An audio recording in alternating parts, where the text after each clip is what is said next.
Hi, Johnny Red here. The debate is raging right now over lockdown or no lockdown, or lockdown or reopen, with most Democrats favoring continuing the lockdown and most Republicans wanting to reopen the economy as soon as possible. In fact, every state that has resisted stay-at-home orders has a Republican governor. These states include Florida, North Dakota, South Dakota, Iowa, Utah, Oklahoma, Arkansas, Nebraska, and Wyoming. With the exception of Florida, those are all relatively low population states. I want to examine the arguments on both sides of this and to see what common ground they have, if any.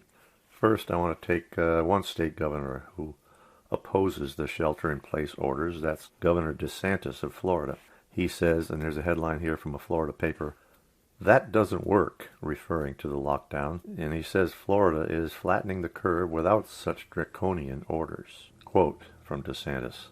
Right now, as of last night, April 21st, we had 730 people statewide in the ICU, DeSantis told Fox News Tuesday.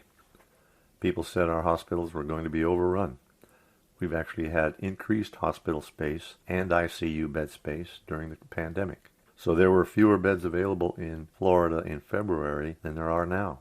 So Florida has flattened the curve. People have done a great job. DeSantis mentioned that other states, including New York, imposed far stricter measures and didn't have the same result.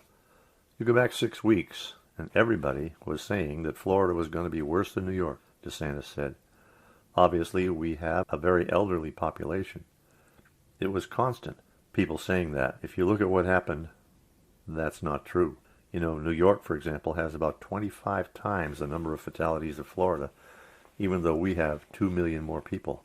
I never did the draconian orders like you see in some of these other states where a dad would get arrested for or get cited for taking his daughter out to the park. That doesn't work. We've never done that. Beaches in the Sunshine State are starting to reopen as the state begins taking steps to get residents back to work in a sensible fashion. DeSantis said days ago that he will use President Trump's plan to reopen the economy as a baseline. Protesters across the United States have taken to the streets, most notably in Michigan, to push back against the government-imposed stay-at-home orders, which many feel have been too strict and have lasted too long. So let's look at Florida and how it's doing without the shelter-in-place orders. Remember all those pictures of people partying and crowding the beaches? The governor did close the beaches and now is slowly reopening them. Many predicted that Florida would become the next New York. Well, let's see. All right, here's as of April 22nd. New York, of course, leads with 262,000 cases and 20,157 deaths. 474 new deaths in the last 24 hours. That is coming down. Florida, on the other hand, is 8th place with 28,000 cases and a total of 893 deaths.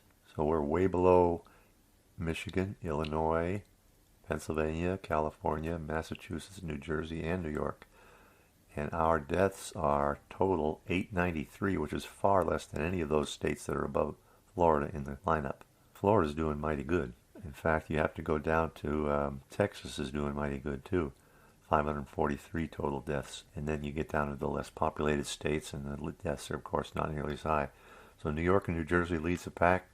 Massachusetts is third. California is fourth. Pennsylvania is fifth in cases, but actually fourth in deaths. And Illinois is right up there with it. Michigan is even higher at 2813 deaths.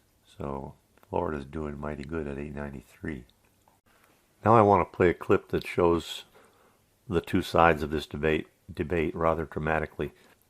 These two arguments are so far apart that I don't see how they can find any common ground, but here they are, and you can decide for yourself which one makes better sense or which one would be better for the country. First will be Tucker Carlson interviewing Lieutenant Governor Dan Patrick of Texas, who thinks that saving the economy is more important than keeping the deaths down from the coronavirus. He thinks that the cure, if it involves locking everybody down, will end up being worse than the disease. And then we have somebody on the Young Turks. I don't know who she is, but she makes a a passionate argument for continuing the lockdowns, for saying that containing the virus is far more important than the economy. And in her view there, the economy especially means people's IRAs and savings accounts that'll be wiped out and so on. And she faults the system that enabled this to happen. Okay, here we go. Tucker, no one reached out to me and said, as a senior citizen, are you willing to take a chance on your survival in exchange for keeping the America that all America loves for your children and grandchildren? And if that's the exchange, I'm all in. Okay, he's saying that he's willing to take a risk of dying if it's going to preserve the America that he knew without these lockdowns and stuff, to preserve our freedoms. Of course, that's him personally willing to do that. I don't know how many other people would be willing to do that. And that doesn't make me noble or brave or anything like that. I just think there are lots of grandparents out there in this country, like me, I have 6 grandchildren, that what we all care about and what we love more than anything are those children. And I want to, live smart and see through this, but I don't want the whole country to be sacrificed. My heart is lifted tonight by what I heard the president say, because we can do more than, one thing at a time. We can do 2 things. So, my message is that let's get back to work. Let's get back to living. Let's be smart about it. And those of us who are 70 plus, we'll take care of ourselves, but don't sacrifice the country. Don't do that. Don't ruin this great American dream. So you're basically saying that this disease could take your life, but that's not the scariest thing to you. There's something that would be worse than dying. Yeah. I love how Tucker tries to make him some martyr at the end. No, we know, Lieutenant Governor of Texas, Dan Patrick, we know that you're not some brave soul. And he tries to make it, what about the children? No, this is about capitalism. We all know it. This is about preserving the existing structure of capitalism. And people who are forward-thinking realize nothing is going to be the same after this. All of these systems are going to have to be reevaluated because, yeah, you can work from home and all of these other things. People are figuring that out. And what's just even more infuriating about that appearance on Tucker Carlson's show last night is that this is clearly coordinated within the Republican Party, and Dan Patrick's trying to suck up to the Trump administration because this is in keeping with the messaging that they're trying to get out there, the extremely dangerous messaging.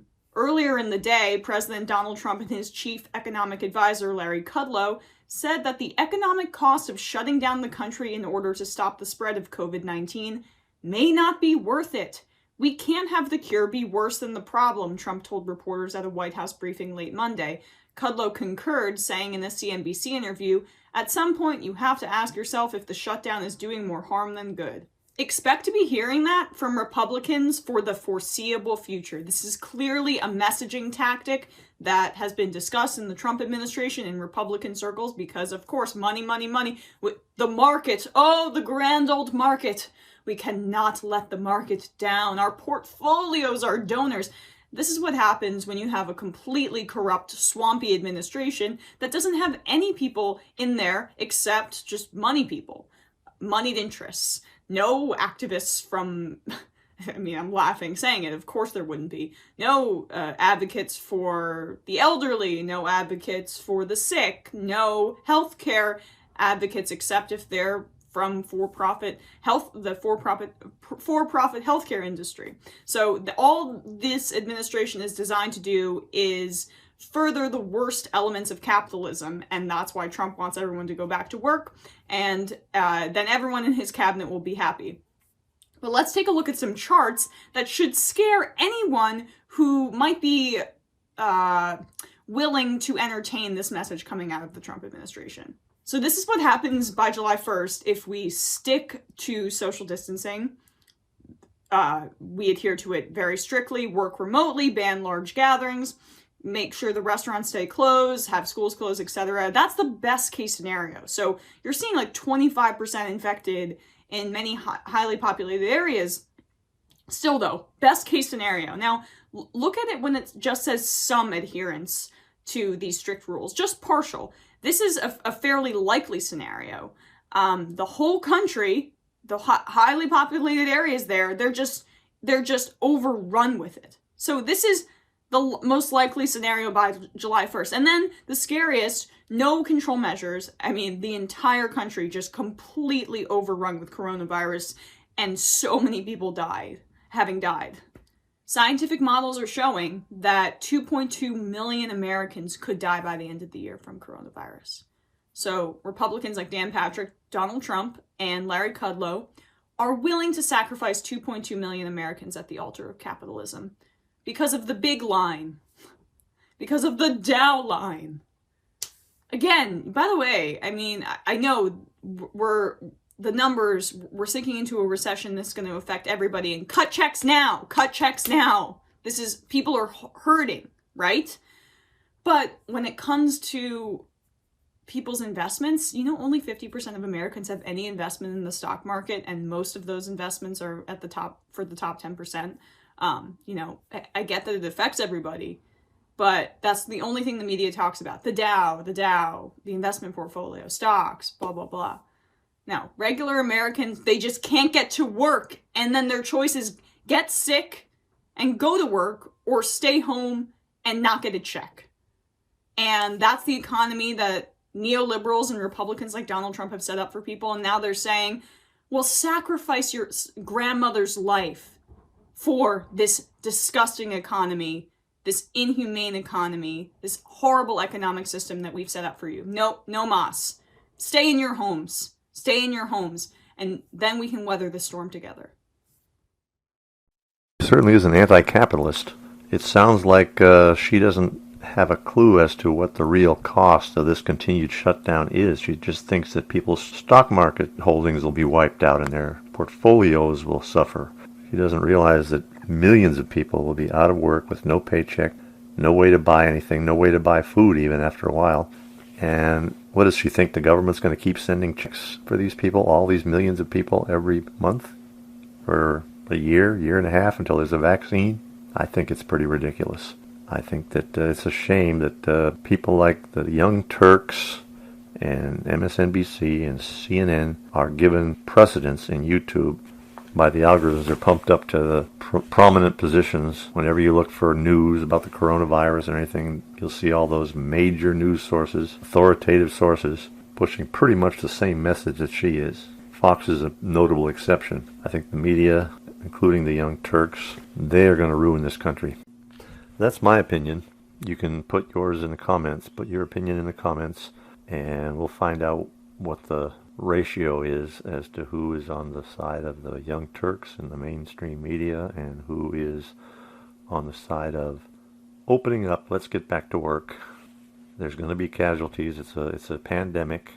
We did what we could about it, but if you think the cure of shutting down the country is worse than the disease, let me know. And if you can debunk her arguments, please do so. And if you can debunk Tucker Carlson, please do so.